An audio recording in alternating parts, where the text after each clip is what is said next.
طالبان نړیوال دې د افغانستان خلکو لاسنیوی او خپل بشري مرستو ته دې دوام ورکړي. سلام ستړي مشئ، پوره حال په ویډیو کې راسره وګورئ.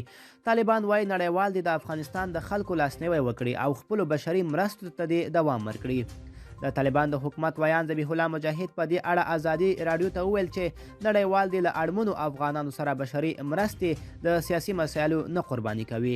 دا په داسې حال کې ده چې د ملګرو ملتونو ویان ینس لیارکي ویلي چې راټولېدونکې مرستې به په هیڅ ډول د طالبان د حکومت په واک کې نه ورکول کیږي او د مرستندویه موسسو له لارې دې په مستقیم ډول تر عامو اړمنو افغانانو رسیږي.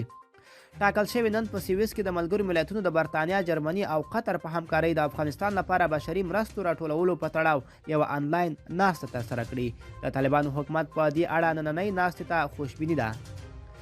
ذبیح الله مجاهد په دې اړه ازادي راډیو ته وویل چې له افغانستان سره د بشري مرستو هرکلی کوي، خو هیڅ هیواد او سازمان دې دا مسایل د سیاسي اهدافو او فشارونو لپاره نه کاروي. مجاهد زیاتوي، موږ د ټولو هغو مرستو هرکلی کوو چې د افغانستان خلکو سره د بشري عواطفو له مخې کیږي.